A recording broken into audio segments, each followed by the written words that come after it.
Welcome back to the channel. I'm Algabot, and today we're studying an expert advisor for MetaTrader 5 called Harmonic Octave Reversion. This is a mean reversion strategy built on a MinFrameAtr-style octave grid, an idea rooted in the old Gann observation that a price range tends to respect harmonic subdivisions of itself. Over the next few minutes, we'll break down how the strategy maps the recent trading range into octaves, how it fades a failed probe of the extreme levels back toward fair value, and how it manages risk. Everything here is for educational purposes only, so let's get started. Let's start with the big picture. Harmonic Octave Reversion is a counter-trend, mean reversion approach. Instead of chasing momentum, it looks for moments where price has stretched to the edge of its recent range and then failed to break out, and it aims to trade the snapback toward the middle of that range. The core building block is what the strategy calls the frame. The frame is simply the highest high and the lowest low over a look-back window of prior bars, set by the FramePeriod parameter, which defaults to 64. Once the strategy has that high and low, it slices the range into 8 equal parts, or octaves. The bottom of the frame is the 0/8 line, the very top is the 8/8 line, and the exact middle is the 4/8 line, which the strategy treats as the mid-axis, or fair value. The idea is that in a balanced, non-trending market, the extreme octaves are where the auction tends to run out of steam. When price pokes beyond one of those extremes and then closes back inside the frame, that breakout has failed, and the strategy interprets it as price being drawn back toward the 4/8 mid-axis. That mid-axis becomes the take-profit target. This EA is designed to be studied by traders who are interested in range and reversion logic rather than pure trend following. It works on a single symbol and a single time frame, using standard indicators, the average true range, and an exponential moving average to filter its trades. Several robustness features are baked in. A slope gate blocks fades that would be fighting a strong opposing trend, which is the classic way a reversion strategy can bleed. The frame must be wide enough, measured in average true range units, so the target sits a meaningful distance away. And every trade must clear a minimum reward-to-risk ratio before it is even considered.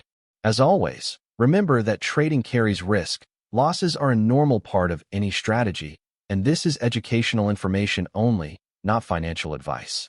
Now let's walk through the exact logic, step by step. The strategy acts once per closed bar, so it never reacts to an unfinished candle. On each new bar, it takes the bar that just closed, which it calls the probe, and it builds the octave frame from the bars immediately before that probe. Building the frame from earlier bars matters, because it means the probe is testing a level that already existed, rather than a level made from itself. From those prior bars, it finds the highest high and the lowest low. The difference between them is the range, and the midpoint of that range is the 4/8 mid-axis, our fair value target. Before doing anything else, the strategy checks that the frame is wide enough. The range must span at least MinFrameAtr average true ranges, which defaults to 3. If the range is too narrow, the grid is not meaningful and the strategy stands aside. Next comes the trend filter. The EA measures how far its exponential moving average has moved over the last several bars and divides that displacement by the average true range to get a slope reading in volatility units. This tells it whether the market is drifting strongly in one direction. Now the signals.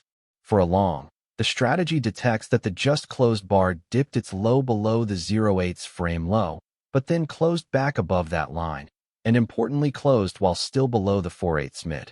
That combination says a downside break was attempted and rejected. As long as the market is not falling too steeply, according to the slope gate, the EA signals a buy. The take profit is placed at the mid-axis, and the stop loss is set in average true range multiple below the 0/8 line, using the ATR stop multiple parameter. The short is the mirror image. The strategy detects the bar poking its high above the 8/8 frame high, then closing back below it, while still above the mid-axis. If the market is not rising too steeply, the EA signals a sell, targeting the same mid-axis, with the stop and average true range above the 8/8 line. Every candidate trade must also clear the minimum reward-to-risk ratio, which defaults to 1.2. If the distance to target is not at least that multiple of the distance to the stop, the trade is skipped. Finally, Once a position is open, an optional break-even lock ratchets the stop up to the entry price after price has traveled partway toward the target, which helps cap give back. Only one position runs at a time. Let's read through the MetaEditor code on screen. At the top are the inputs you can adjust in the tester. FramePeriod sets how many prior bars build the octave frame. MinFrameAtr controls how wide that frame must be, measured in average true ranges. Slope MetaPeriod and flat slope ATR drive the trend filter. ATR period and ATR stop multiple size the stop. MinRewardRisk sets the minimum reward to risk, and break-even PCT controls the break-even lock. Now the two signal blocks.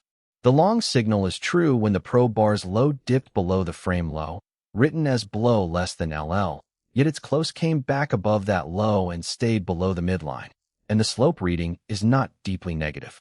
In plain terms, a downside break failed, and the market is not trending hard against us.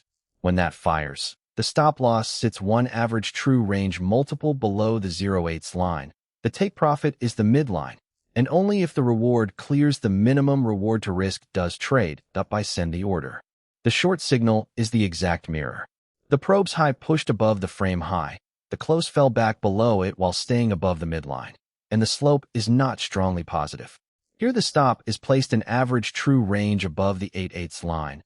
The take profit is again the midline, and trade.sell submits the order once the reward to risk check passes. Both sides share the same fair value target. Let's walk through this chart candle by candle to see how the strategy trades in practice. On screen we have three horizontal reference lines drawn from the octave grid. At the top is the 0.8 frame high at 1.0900. In the middle is the 4/8 mid-axis at 1.0850, which is our fair value target. And at the bottom is the 0.8 frame low at 1.0800. Notice that the range between the frame high and the frame low is comfortably wide, so it passes the minimum frame width check, and the grid is meaningful. Look at the first few candles on the left. Price is drifting lower, sliding from the middle of the frame down toward the 0.8 frame low.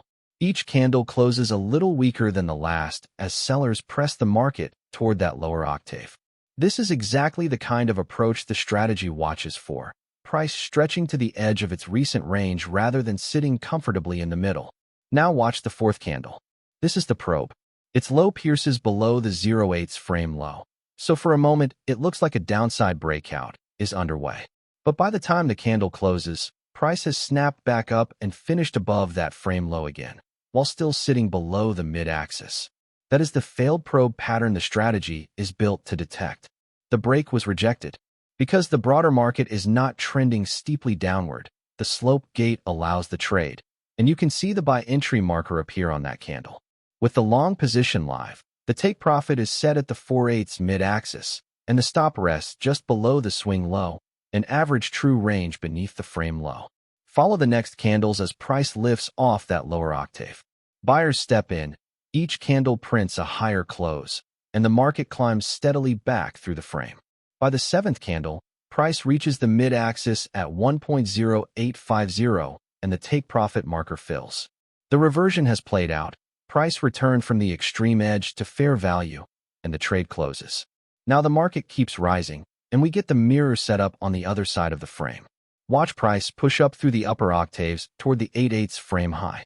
On the 11th candle, price pokes its high above the 1.0900 frame high, again looking like a breakout. But the candle closes back below that line while staying above the mid-axis. This is a failed upside probe, and since the trend is not rising too steeply, the sell entry marker appears. For the short, the take profit is again the mid-axis, and the stop sits just above the frame high, an average true range beyond it. From there, sellers take control and price eases back down. Candle by candle it retreats from the upper octave, and on the final candle it reaches the mid-axis at 1.0850, where the take profit fills. Both trades share the same logic, a failed probe of an extreme octave, faded back toward the 4/8 fair value line. Remember that not every probe reverts. Losses do happen when a break turns real, and the stop is there to define that risk. So that's harmonic octave reversion. We covered how the strategy builds a frame from the recent high and low, slices it into 8 octaves, and fades a failed probe of the extreme levels back toward the 4/8 mid-axis. We looked at the entry and exit rules for both the long and short sides, the average true range stop, the minimum reward to risk filter, the trend slope gate, and the break-even lock that helps manage an open trade. Everything we discussed today is educational information only, and it is not financial advice or a recommendation to trade. If you found this breakdown helpful, please like the video, subscribe for more MetaTrader 5 strategy analyses, and leave a comment with the strategy you would like us to study next. You can learn more at www.algobot.live. Past performance does not guarantee future results. Trade responsibly.